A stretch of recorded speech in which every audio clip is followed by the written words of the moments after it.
नमस्कार, मैं हूं संजय शर्मा। आप देख रहे हैं 4PM न्यूज नेटवर्क। एक मुलाकात कराऊंगा एक ऐसे शख्स की, बल्कि आप सोचिए, विजुलाइज करिए, भारत कितना बड़ा देश। अगर आपसे कहा जाए कि कोई राज्य हो, कोई जिला हो, उसमें आपके जानने वाले, आपकी पहचान करने वाले 50-100 प्रशंसक हर जगह, हर राज्य में मौजूद हो। सोचिए क्या पर्सनालिटी होती होगी ऐसे आदमी की। जिस जगह जाए वहां पे लोग उसको दीवाने मिले। ये प्यार देश में कहाँ मिलता है, दुनिया में कहाँ मिलता है। दुनिया के कई मुल्कों में उनके चाहने वाले इंतजार करते हैं उनकी बातों का। मैं ज़्यादा बातें नहीं करूंगा, मैं एक ऐसे शख्स से सच में आपको मिलवाऊंगा जिसकी बातों का इंतजार सांस रोक के देश करता है। नाम है रवीश कुमार, किसी परिचय के मोहताज नहीं। शुक्रिया रवीश। शुक्रिया संजय जी, समय दिया आपने। और मैं तो अवार्ड की तो बात आपसे कर नहीं सकता, क्योंकि आपके इतने अवार्ड है, रेडिंग से लेके मैक्स से लेकर रामनाथ गोयने का, आपको खुद भी याद नहीं होगा ना आपको कितने अवार्ड मिले हैं। नहीं, क्योंकि वो अगर गिनने में लग जाऊं, उनकी तारीखों को याद करने में लग जाऊंगा, तो बहुत सारी चीज़ें जो ज़रूरी हैं, जो रोज़ मुझे पब्लिक के बीच में जाकर बोलनी है, वो भी भूल जाऊंगा। फिर ऐसी उम्र हो गई तो भूल जाता हूँ। अब ये तारीख कहाँ याद रखूँ और कौन सा पुरस्कार याद रखूँ, लेकिन जिस दिन जिस वक्त मिलता है उस दिन तो अच्छा लगता है, ऐसी बात नहीं है। और मुझसे ज़्यादा मैं चाहता हूँ कि मेरे साथ ऐसा कुछ होता रहे जिससे जो मुझे देखने वाले हैं, सुनने वाले हैं, उनको अच्छा लगता रहे। रवीश जी, आप शायद इकलौते पत्रकार होंगे जिसको प्यार करने वाले और जिससे चिढ़ने वाले बराबर सम्मान पे, मैं तो नहीं कहूँगा, क्योंकि प्यार करने वाले मुझे ज़्यादा ही नजर आते रहते हैं। और मजे की बात है, आप अकेले पत्रकार होंगे जो उसकी आलोचना करने वाले भी लोग उनको सुनते जरूर हैं। ये अच्छी बात है कि अगर मेरी आलोचना करने वाले सुन रहे हैं तो मैं खुश हूँ, क्योंकि बहुत सारे लोगों ने मुझे लिखा भी है, लिखते भी हैं कि आपकी बातों को सुनकर मैं काफ़ी बदला हूँ और पूर्व में आपके बारे में ऐसे ऐसे विचार थे, मैं गालियाँ देता था, लेकिन अब मैं आपसे माफ़ी मांगता हूँ। तो ये प्रक्रिया चलती रहनी चाहिए। और फिर मैं भी उनको लिखता हूँ कि बहुत शुक्रिया, माफ़ी की कोई बात नहीं है, हम लोग तो एक ही देश के सहनागरिक हैं, लेकिन नज़र मुझ पे रखते रहिएगा। लोग कहते हैं कि रवीश के अंदर गुस्सा बहुत है, मतलब जब भी बात करते हैं वो गुस्से से बात करते हैं, नेगेटिव बातें करते हैं। और लोगों का एक सवाल ये भी, देश में अच्छा भी तो रहा है रवीश, उस अच्छी बातों को क्यों नहीं करते। अब क्या करें, एक नौजवान मुझसे संपर्क कर रहा है कि उसकी परीक्षा रद्द हो गई उत्तराखंड में, बिहार से नौजवान संपर्क कर रहा है कि उसे पुलिस ने लाठियों से मारा है, मध्य प्रदेश से कर रहा है, राजस्थान से कर रहा है, और देखकर लगता है कि एक ऐसी समस्या है जिसको आप ठीक कर सकते हैं। तो इन सब चीज़ों को देखते हुए मैं कौन सी ऐसी चीज़ देखूं जो जनता को मैं ये भ्रम में डाल सकूं कि देश में बहुत कुछ हो रहा है। उत्तराखंड में एक दलित युवक मंदिर में खड़ा है, जा रहा है, उसको आप जलती हुई लकड़ियों से जलाते हैं, तो क्या ये अच्छा है? ये क्या इस पे पर्दा डाल के आप कौन सी ऐसी चीज़ कर लेना चाहते हैं जो बहुत अच्छा है? क्या आप सड़क बनाने को अच्छा कहते हैं? वो तो एक ज़रूरी हिस्सा है, उसके लिए किसी खास सरकार की ज़रूरत नहीं, वो बनती रहती है। और इस सरकार में भी आप हाईवे की हालत जाकर देख लीजिए तो बहुत जगह आपको ख़राब हालत मिलेगी, और कहीं नहीं तो आप जाकर आसपास के हाईवे को ही देख लीजिए तो उनकी दुर्दशा जो है अलग अलग जगहों पे आपको नज़र आ जाएगी।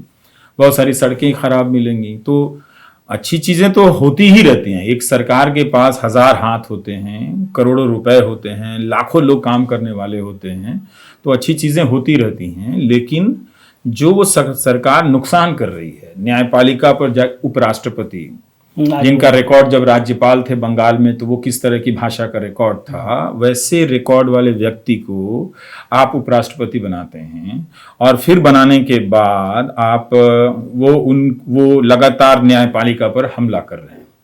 तो क्या ये उनका काम था? पहले कानून मंत्री ने हमला किया, फिर उपराष्ट्रपति ने हमला किया।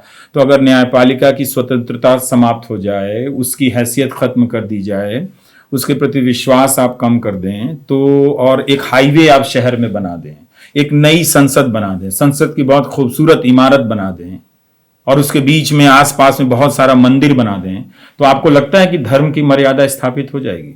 क्या धर्म हमें इतना अनैतिक बनाता है, इतना कमजोर बनाता है? क्या धर्म की भाषा इतनी खराब है? क्या वो धर्म कहता है कि आपकी भाषा जब भी होगी इतनी खराब होगी और आप जो संवैधानिक संस्थाएं हैं उसके बारे में इस तरह से बात करेंगे, क्योंकि आप सिर्फ धर्म की राजनीति की पृष्ठभूमि से आए हैं? और आप कुछ भी कर जाएंगे, कुछ भी तो आप कर रहे हैं। तो इन बातों को कौन रखेगा? जो असंतुलन है, जो जुल्म है, उसका दायरा बहुत बड़ा है। जो दीवारें ढहाई जा रही हैं, जो संस्थाएं ढहाई जा रही हैं, वो चंद अच्छी बातों से, सरकार के कुछ अच्छा करने से, उसकी कृपाओं को पर प्रोग्राम करने से कहीं ज्यादा जरूरी है कि हम इस वक्त अपने बहुत सीमित संसाधनों से, आप भी कर रहे हैं वही काम, हम भी कर रहे हैं वही काम, और हमारे आपके जैसे कुछ लोग कर रहे हैं। जबकि इतने बड़े देश में हमारे आपके जैसे बहुत सारे लोग होने चाहिए थे करने वाले, और ऐसे लोग स्वतंत्र नहीं, संस्थाओं के भीतर होने चाहिए। क्या संविधान में ऐसा कहीं लिखा है कि जो संस्थाओं के भीतर होगा वो नहीं बोलेगा? ऐसा तो कहीं नहीं लिखा है।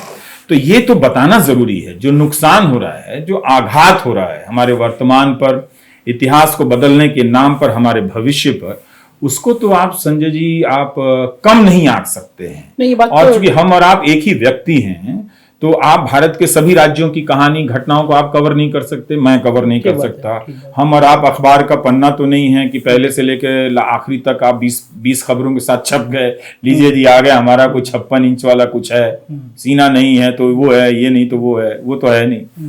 तो वो जरूरी है कि एक पत्रकार लगातार सवालों को सामने रखे। तारीफ के लिए सरकार के पास बहुत बजट है, तो वो रोज विज्ञापन देती है। बाकी चैनल भी तो हैं, रवि सिंह अकेले आप ही क्यों बोलते हैं? बाकी तो कोई नहीं बोल रहा है। वो नहीं बोल रहे हैं क्योंकि वो तो तारीफ ही कर रहे हैं ना। इतने सारे चैनल हो गए, इतनी रोज दिन रात सरकार की तारीफ करते हैं। बिहार में शराब से लोग मर जाते हैं तो 100 कैमरे चले जाते हैं। मोरबी में एक पुल गिरता है, वहां लोग मर जाते हैं, 100 लोग मर जाते हैं तो 2 कैमरे नहीं जाते। तो ये जो अंतर है, वो तो बड़े बड़े चैनलों ने बताया था कि मानवीय भूल थी, मोरबी का वो सब कुछ बता हुआ। तो यहाँ बिहार में मानवीय भूल नहीं हो सकती है। तो ये जो अंतर है वो ठीक है कि जनता का एक हिस्सा नशे में है, लेकिन हमारा काम बता देना है कि भाई इससे आपको रिजल्ट क्या मिला। अब तो 8 साल हो गए, आप बताइए आपको क्या मिला। आप हमसे मत पूछिए, आप अपना हिसाब दीजिए कि आप कई सालों तक 90 रुपया 100 रुपया पेट्रोल का दाम चुकाते रहे, बैंकों के ब्याज कम हो गए, तो इससे आपकी कमाई और बचत में क्या गुणात्मक फर्क आया, आप बताइए ना। फर्क तो आया। देखिए राम मंदिर, इतना भव्य राम मंदिर बन रहा है, काशी का इतना भव्य मंदिर बन गया। तो वो चूंकि ये इनका बनना और इन पर जोर देना है ना, ये बता रहा है कि बाकी चीजों में फेल हो गए हैं। अब मंदिरों के उत्थान और निर्माण, पुनर्निर्माण को लेकर ही बचा सकते हैं, ताकि वहां आप भगवान का फोटो आगे कर दीजिए।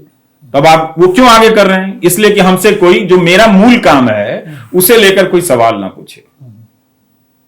भगवान का फोटो आप आगे करते और ओपन प्रेस कॉन्फ्रेंस करते, कहते ये रहा राम की तस्वीर हम यहां लगाए हैं, हमका ये मर्यादा पुरुष हैं, इनकी मर्यादाएं हैं, पूरा देश मानता है, पूरा देश जपता है, बहुत सारी खूबियों को लेकर लोग आज भी कहते हैं कि ये चीजें आप में होनी चाहिए। तो आप उनकी तस्वीर लगा देते और कहते हैं कि आपको जो सवाल पूछना है पूछिए, क्योंकि मेरा मूल काम ये है। लेकिन तो भगवान की आड़ में, मंदिरों के निर्माण में, मंदिरों के पास बहुत पैसे हैं, कुछ के पास नहीं है, सबके पास नहीं है, लेकिन जिन मंदिरों के पास पैसे हैं वहां क्यों नहीं उन पैसों से विकास हो रहा है? और कई मंदिरों में व्यवस्थाएं पहले से भी अच्छी हैं, क्योंकि लोग बहुत जाते हैं तो सुरक्षा के कारण, जाने वालों के जान माल का नुकसान ना हो, तो बहुत सारे इंतजाम है। आप गुरुद्वारों में जाइए तो लिफ्ट लगे हैं कि कोई बुजुर्ग को जो अशक्त हो चुका है वो सीढ़ी पे चढ़ के ना जाए, तो एक कुर्सी लगी हुई है जो ऊपर लेके चला जाता है। तो ये सब जो गुरुद्वारे हैं वो अपने पैसे से करते हैं। अब वो सरकार जाकर कहे कि हम यहाँ पर सड़क बना दीजिए, बहुत अच्छी बात है, लेकिन वहां पे आप एक कॉरिडोर बनाने के नाम पे आप ये कहें कि यही हम काम करें। दरअसल जहां जहां आपको काम करना था, मेन काम था। देखिए क्या होता है, एक विद्यार्थी जो फेल हो जाता है ना, तो जब पिताजी घर में आते हैं तो अब उसको पता है कि पिताजी पूछेंगे तुम पढ़ाई नहीं किए, गणित में तुमको 10 नंबर क्यों आया, तो वो बाकी काम करने लगेगा, कहेगा हम सब्जी लाने चले गए थे, है ना, हम कुड़ाई करने में लग गए थे, बैगन भंटा तोड़ने में लग गए थे, नेनुआ खरीदने चले गए थे। यही वो काम कर रहे हैं कि मंदिरों का सहारा लेकर अपने आप को सवालों से बचा रहे हैं। हमारा काम है हम सवाल कर दे भाई, आपको जवाब देना है दीजिए, नहीं देना है मत दीजिए, आपकी मर्जी है। अच्छा, आपको क्या लगता है इस सरकार ने सबसे अच्छा काम कौन सा किया है? अब ये मेरा काम नहीं है बताना कि सबसे बुरा काम कौन सा किया, सबसे अच्छा काम कौन सा किया। ये जीके का जो प्रश्न होता है ना, कि इन प्रश्नों के उत्तर हाँ या ना में दें, ना में दें। मैं वस्तुनिष्ठ वाला नहीं हूं, मैं दीर्घ उत्तरीय प्रश्न वाला व्यक्ति हूं। तो इस तरह से ऐसे नहीं कहा जा सकता कि सबसे अच्छा काम कौन सा किया है। अच्छा, लेकिन आप चिढ़ाते भी तो हैं, ये आपने गोदी मीडिया शब्द आपने कैसे ये इजाद तो किया? जरूरी था बताना, ये आया आपके नाम आया कैसे? क्योंकि मीडिया इस देश के लोकतंत्र की हत्या कर रहा था संजय जी, वो कर दिया है। जो लोग गोदी मीडिया देख रहे हैं वो उसमें भागीदार हैं, उस हत्या की प्रक्रिया में। आज न कल वो उनको एहसास होगा, और होता भी है। आप दर्शकों को ठहरा, मैं कहता हूं कि भाई आप गोदी मीडिया कैसे देख सकते हैं, आपको नहीं देखना चाहिए। मैं तो इतना इंटरव्यू दे रहा हूं कि मैं भूल गया हूं कि मुझे क्या कहना चाहिए। लेकिन मैं ये इंटरव्यू इसलिए दे रहा हूं कि जो मीडिया का सवाल है वो बहुत जरूरी है, और उसके लिए 1000 इंटरव्यू देना चाहिए, 1000 जगहों पर जाकर बोलना चाहिए कि आप अगर देश के लिए कुछ करना चाहते हैं तो मैं एक ऐसा काम बताना चाहता हूं जिसमें आपके कपड़े भी गंदे नहीं होंगे, बल्कि आपके पैसे बचेंगे, पुलिस की लाठी नहीं लगेगी, कोई केस नहीं होगा। आप गोदी मीडिया का सब्सक्रिप्शन हटा दीजिए। इससे अच्छा इस देश के लिए कुछ करने का कोई भी नेता मंत्र नहीं दे सकता है। ये गांधी जी भी नहीं दे सकते थे, जो मैं बता रहा हूं कि आप हालांकि उन्होंने भी ये बात कही है क्या कि ये अखबार जो हैं ये चाहे तो दंगा करा दें, हाँ। इनको मत पढ़ो। गांधी जी ने भी ये बात कही है। इसी लाइब्रेरी में प्रार्थना प्रवचन है, मैं निकाल के दिखा सकता हूं। हाँ। लेकिन वो गोदी मीडिया कहना जरूरी था। अच्छा, ये शब्द अगर ये नहीं कहते तो लोग जो हैं इस मीडिया को दूसरी निगाह से नहीं देखते। जब कह दिया तो लोगों ने फिर वहां से देखना शुरू किया। जब कहा कि आप टीवी मत देखिए, मैं ऐसे कई लोगों को जानता हूं जिन्होंने अपने घर से टीवी हटा दिया है, और मुझे उन पर बहुत गर्व है हटाया बिल्कुल कि उन्होंने एक कमजोरी से अपने जीवन में लड़ा। क्योंकि इस देश में देखिए क्या व्यवस्थाएं नहीं है, यह अव्यवस्थाओं का देश है। यहां पर ईमानदार होना सबसे मुश्किल काम है और दलाल होना सबसे स्वीकृत काम है। जब आप ईमानदार होने जाइएगा तो 1000 आशंकाएं आपको घेर लेंगी। जब आप दलाल हो जाएगा आपको कोई फर्क नहीं पड़ेगा। सब जगह आपको लोग बुलाएंगे कि हमारा काम करा देगा, ये करा देगा। ईमानदार है तो लोग कहेगा ये हमारे किसी काम का नहीं है, ये केवल अपना सोचता है। तो आपको ये चीज देखना पड़ेगा कि ये व्यवस्था क्या है। तो अगर आप इस तरह के असंतुलित अव्यवस्थाओं से भरे इस देश में अगर आप चिन्हित करने का जोखिम उठा रहे हैं तो अपने आप को आगे कर रहे हैं, और हमें बताना जरूरी था हमारे लिए कि अच्छा, ये शब्द आया कैसे, क्यों आया? ये शब्द तो आना था, गोद में बैठे हुए थे तो आपने किसने पूछा? आपको याद है? नहीं, आप मोदी से गोदी मत मिलाइए, और आप मिला सकते हैं, वैसे मिल जाता है, मिला रहा है तो उसमें कोई बात नहीं है। लेकिन वो एम्बेडेड का एक हिंदी शब्द है, और उसका क्या शब्द हो सकता था? तो उसका शब्द था कि ये गोदी मीडिया है, और ये कोई खास दिन का कोई खास घटना। क्योंकि मैं ये देख रहा था कि इसे आप सिर्फ बिजनेस बना दे रहे थे कि जनता ऐसा चाहती है। जनता क्या खराब देश चाहती है? इस मीडिया में जो सरकार, जो गोदी मीडिया, उसमें कौन सा अच्छा भारत दिखता है? उसमें दिखाइए ना। अगर कुछ काम हुआ है तो वहां दिखाइए। वहां भी तो आप नहीं दिखा रहे हैं। वहां भी तो मुद्दों को भटकाने के लिए तमाम मुद्दे वहां दिखा रहे हैं। वो क्यों नहीं दिखा रहे हैं? वहां भी हिंदू मुसलमान तो यही कर रहे हैं ना। तो इसलिए कर रहे हैं कि सरकार ने कुछ किया नहीं होगा। अगर कुछ किया होता तो आप हिंदू मुस्लिम नहीं करते, रोज आके बताते कि ये देखिए क्या शानदार काम हुआ है, ये हो रहा है। ये क्यों नहीं हो रहा है? क्या दर्शकों ने यही कहा कि हम सिर्फ दंगा देखेंगे और हम दंगाई बनेंगे? अगर उनकी दिलचस्पी सरकार के अच्छे काम में है तो दिखाए, वो कहां दिखाते हैं? अच्छा, आपको अंदाजा था ये गोदी मीडिया पूरे देश और पूरी दुनिया में ऐसा मिर्ची वाला शब्द बन जाएगा? अच्छे से अच्छे लोगों को मिर्च लग जाती है। अंदाजा से तो काम करना बहुत मुश्किल है, कुछ बोलना कि क्या अंदाजा होगा नहीं होगा। लेकिन हाँ, मैं ये चाहता था कि जो इस मीडिया के बिजनेस करने वाले लोग हैं, जो मालिक हैं इसके, उनकी बड़ी ऐश थी। वो अपने गाड़ियों से आ रहे थे, बहुत महंगा पानी पीते हैं, बहुत बढ़िया फल खाते हैं, जिससे उनकी सेहत खराब ना हो। लेकिन उनके चैनल पे सबसे घटिया चीजें दिखाई जाती हैं, जिससे लोकतंत्र की सेहत खराब हो जाए। तो मैं उनको एक्सपोज करना चाहता था, उन मालिकों को, कि ये जो आप पैसा लेकर, जनता के विश्वास का पैसा लेकर आप जो ऐश कर रहे हैं ना, उसका एक नाम है। तो मैं उनकी पहचान बदल देना चाहता था, और वो पहचान मैंने बदल दी। ये लोग गोदी सेठ हैं और ये लोग गोदी मीडिया है, और ये जनता जान गई है। जनता जान गई है समझ के, भले ही उनके वोटर, प्रधानमंत्री के वोटर वोट देते रहेंगे, उन चैनलों को देख रहे हैं, पर उनको पता है, उनका विवेक है भाई। ऐसा नहीं है कि वो कुछ उन्होंने सोचना समझना बंद कर दिया है, मैं नहीं मानता। उन्हें पता है कि ये जो मीडिया कर रहा है इस वक्त देश का नुकसान कर रहा है, और अंत में एक दिन उनका नुकसान होगा, हो भी रहा है। तभी तो मैंने कहा ना कि अच्छा हुआ तो आप बता दीजिए कि आपकी आर्थिक तरक्की कितनी हुई है, आसपास में कौन सा आप बहुत ज्यादा आप बदलाव देख रहे हैं। कुछ तो खास बदलाव है नहीं। आप सड़क से लेकर शहर में आप जाकर देख लीजिए, फ्लाईओवर के तरफ जो चित्र बनाए गए ताकि शहर सुंदर लगे, क्या हमारी कला और संस्कृति इतनी बेकार है, बेरंग है? देखिए कितना खराब बनाए हैं सब। एक से कलाकृतियों से भरा जा सकता था। अगर आप भारतीय संस्कृति और कला को मौका देना चाहते थे तो उन फ्लाईओवर के नीचे किस तरह की पेंटिंग लगी हुई है, वो पेंटिंग जाकर देखिए जो दिल्ली के सुंदर नगरी में एक यू टर्न, टनल जैसा यू टर्न बना है, सुरंग जैसा, उसमें देखिए कितनी खराब पेंटिंग है। कोई अच्छी पेंटिंग है?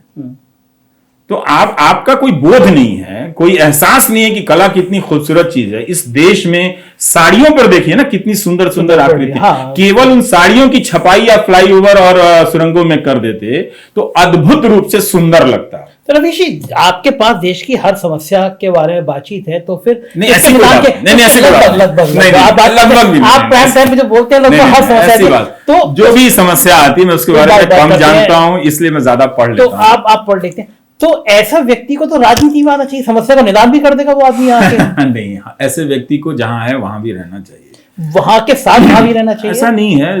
राजनीति में मैं कहता हूं कि वो किसी के लिए तो बंद नहीं है, वो मेरे लिए भी बंद नहीं है, वो आपके लिए भी बंद नहीं है ना। वो तो जो कितने सारे गोदी मीडिया वाले 8 साल हो गए, उनको भाव नहीं मिल रहा है इतनी सेवा करने के बाद, वो अलग बात है।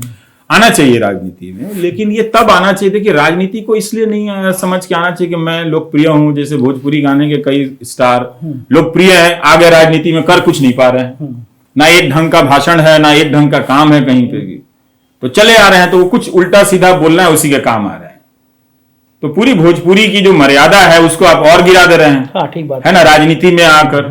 तो आप अच्छा क्या कर रहे हैं? तो उसका एक सपना होना चाहिए, और राजनीति में तब जाना चाहिए जब आप में ये यकीन हो कि आप पैदल चलेंगे, हारेंगे तो आप किनारे रहेंगे, और कभी हाशिए पे रहेंगे, कभी मुख्य धारा में रहेंगे। उसका जो श्रम है, राजनेता होने का श्रम, उसको कभी कम नहीं करना चाहिए। चाहे वो प्रधानमंत्री नरेंद्र मोदी हो या राहुल गांधी हो, राजनेता होने का जो श्रम है ना, उसका सम्मान करना चाहिए। वो अलग श्रम है। दिन रात वो चलते हैं, दिन रात यहां से वहां देश की यात्राएं करते हैं, हजारों लोगों से मिलते हैं। मैं एक राजनेता तो ऐसी राजनेता बनता है, सिर्फ वही थोड़ी राजनेता है। ममता बनर्जी हैं, अरविंद केजरीवाल हैं, नीतीश कुमार हैं। अच्छा, लोग सोचिए, ये लोग काफी दिन भर चलता है, काफी लोगों से मिलता है। तो बिना इस श्रम के ये नहीं चाहना चाहिए कि चूंकि मैं लोकप्रिय हूं तो मैं चला जाऊंगा राजनीति। अच्छा, किसी दिन कल्पना करिए आपके मुंह से अगर 5 मिनट मोदी जी की तारीफ न जाए तो लोगों को क्या लगेगा? कैसे लगेगा लोगों को? वो प्रेस कॉन्फ्रेंस कर ले पहले। अच्छा, आप इंटरव्यू देने चाहेंगे तो आप करेंगे? अब क्या देंगे इंटरव्यू, और लेके अब मैं क्या करूंगा? देखिए, इंटरव्यू क्या होता है? इंटरव्यू होता है तात्कालिक प्रश्न को लेकर पूछा जाए। अब आप 10 साल से नहीं दिए, तो अब 10 साल बाद आप इंटरव्यू देंगे तो क्या आप 10 घंटे इंटरव्यू देंगे? नहीं देंगे ना। तो उसमें क्या सवाल पूछेंगे आपसे? अच्छा, एक वैसा सवाल, फोन आया आपके पास में कि हमारी एक अमुक पार्टी आपको राज्यसभा भेजना चाहती है, हाँ, तो आपका क्या जवाब होगा? जब तक मेरा काम चल रहा नहीं जाने वाला हूं, मुझे ये अच्छा लगता है। मुझे सपने टेलीविजन के आते हैं कि मैं ऐसे बोलूंगा, वैसे बोलूंगा।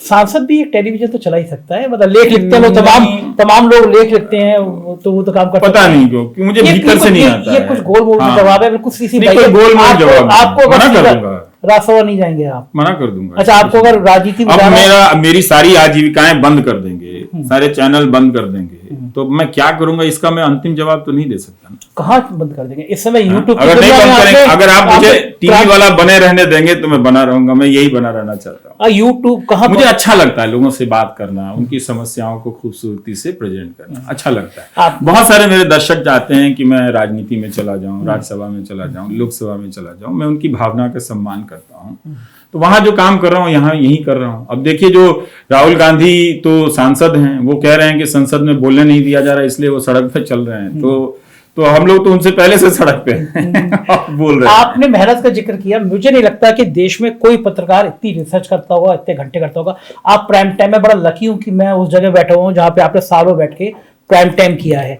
एक प्राइम टाइम करने के लिए आपको कितने घंटे मेहनत करनी पड़ती थी, ये किसी ने पूछा नहीं होगा, पर लोग लेकिन जानना जरूर चाहते हैं कैसे तैयार होता था आपका प्राइम टाइम? हाँ, ये मैं तो नहीं कहूंगा कि कोई और नहीं कहता है, करता है जरूर, बहुत से लोग मेहनत करते हैं। मेरा काम अच्छा हो सकता है, किसी को बुरा लग सकता है, लेकिन मेरा कोई भी कार्यक्रम श्रम के बिना नहीं है, उसमें काफ़ी मेहनत लगती है। जब मैं करता था तो 6 बजे से ही मैं लिखने लगता था। मैं रोजाना 6 से 7 हजार शब्द लिखता था, टाइप करता था। 7,000 शब्द रोज लिखता था। हफ्ते में एक पीएचडी के बराबर मैं लिख लेता था। फेसबुक पे लंबे लंबे लेख लिखता था। इधर कुछ महीनों से छोड़ दिया जब मेरे हाथ में दर्द होने लगे, और दर्द लिखने के कारण। हाँ, आपके लिखने के कारण हाथ में दर्द होने बहुत ज्यादा दर्द होने लगा। तो और मैं बहुत लोगों को जवाब देता हूँ, मतलब उसमें वो शामिल नहीं है, तो कहीं ज्यादा मैं टाइप करता हूँ लोगों को जवाब देने से लेकर। हाँ, मेरे पास मैं आपको बड़े हैरानी बताऊं, मेरे पास एक रिटायर्ड बैंक के सीनियर अफसर आए, उन्होंने उससे कहा कि हमने रवि जी को ये मैसेज भेजा, रवि जी का जवाब आया। वो इतने खुश थे इस बात से कि रवि जी का जवाब आया। इस तरह बहुत सारे दर्शक, मैं रोज करीब करीब 30 से 40 लोगों को जवाब देता हूँ, और संक्षिप्त जवाब भी और विस्तृत जवाब भी। रवि जी, एक किस्सा था, वो आपने व्यक्तिगत बातचीत में मुझे बताया, हालांकि मुझे पता नहीं जिक्र करना चाहिए या नहीं करना चाहिए। एक कैंसर के पेशेंट ने आपको एक मैसेज किया था मुंबई से। हाँ, और उनकी बहू ने लिखा था कि वो उनकी जिंदगी कुछ घंटों की है या कुछ दिनों की है, वो नहीं जानती हैं, लेकिन वो प्राइम टाइम देखा करते हैं और अब मेरा यूट्यूब चैनल देखते हैं, काफ़ी रोने लगे हैं और मुझसे बात करना चाहती है, उनकी आखिरी ख्वाहिश है। तो मैं अस्पतालों में ऐसे बहुत सारे अपने दर्शकों से बात करता हूँ। मुझे बहुत दुख होता है जब कोई लिखता है कि मेरी माँ अब नहीं है, वो हर दिन आपका प्रोग्राम देखा करती थी, तो लगता है कि कोई मेरा ही हिस्सा चला गया है। तो ऐसा एक संबंध बन गया है। अब मैं ऐसे मैसेज को बचा कर रखता हूँ कि मैं खुद फ़ोन करूँगा। मैंने उनसे कहा भी कि आप मेरे से बात करा दीजिएगा, लेकिन चूंकि हज़ारों फ़ोन आते हैं तो मैं फ़ोन नहीं उठा पाता, और उनका नंबर मैं सेव नहीं कर पाया। मैसेज ज़रूर सेव कर लिया था, तो लेकिन फिर भी टाटा मेमोरियल के कई डॉक्टरों को, जो भी जानता था, 1-2 लोगों को कोई नंबर सेव होगा किसी का, तो मैंने उनको भेजा। तो उन्होंने कहा इस नाम के तो बहुत सारे मरीज़ होंगे, तो हम कैसे करेंगे। मैंने कहा और तो कोई नंबर नहीं है, लेकिन मुझे अभी भी उम्मीद है कि उनका फ़ोन आ जाएगा, शायद आपका कार्यक्रम देखने के बाद आ जाए। और मैं डॉक्टर कॉल को कहना चाहता हूं कि मैं आपको बहुत प्यार करता हूं, आप ठीक हो जाएंगे, आप हौसला रखिए, और अगर आप मुझसे बात करना चाहते हैं तो मुझसे संपर्क कीजिए, मैं वीडियो कॉल पे बात करूंगा आपसे। बहुत अच्छा। ऐसे ही कोई एक अन्ना व्यक्ति आपके पास में एक बार आया था ना, कुछ खाना वाना लेके आपने कहीं ट्वीट किया था? हाँ, बहुत सारे लोग आते हैं, और मेरे ऐसे बहुत सारे दर्शक हैं जो मुझे देखते रहे हैं, जो जिनको कई तरह के से देखने की अलग अलग श्रेणियां होती हैं, नहीं देखने की। किसी को बहुत कम दिखाई देता है, किसी को नहीं दिखाई देता है, किसी को अलग तरीके से दिखाई देता है। तो जिनको हम मिला जुला के विजुअली इम्पेयर्ड कहते हैं, तो उन सब के नंबर अलग से सेव हैं, और उनका जब फ़ोन आता है और उनकी जब डांट पड़ती है कि ये आपने अच्छा नहीं बोला, ये शब्द आपको नहीं बोलना चाहिए था, तो अच्छा है कि लोग सिखाते हैं, लोग बता देते हैं, क्योंकि वो अगर ना बताएं तो फिर वो गलती मैं 10 बार और कर सकता हूँ।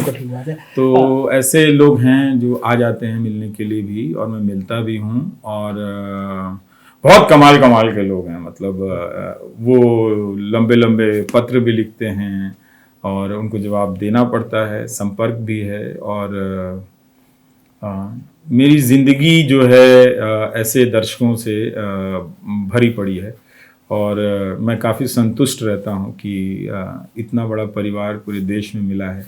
तो इसको मैं दांव पे नहीं लगाना चाहता। ठीक बात है। इसके बदले में कुछ नहीं चाहता। मैं इनके लिए चाहता हूँ कि मैं इनके लिए कुछ ऐसा करूं अच्छा, जिससे इन्हें खुशी हो। इनमें से अगर बहुमत आपको मैसेज करने लगे कि रवि जी हम आपको संसद में देखना चाहते हैं, आपकी तो पूजी देखिए, आप हमेशा कहते हैं कि मेरा परिवार मेरा दर्शक है, मेरी जिंदगी मेरा दर्शक है।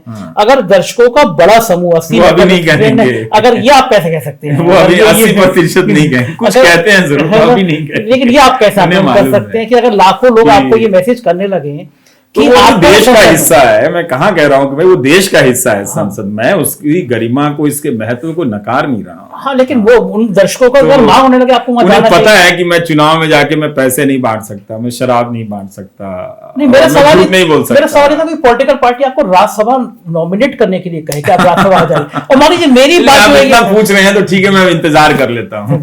ये एक अच्छा खुलासा है। और दर्शकों को अगर आप चाहते हैं कि आप रवि जी को राज्यसभा में भेजें तो मैसेज करना शुरू करिए कि देश की आवाज जानी चाहिए।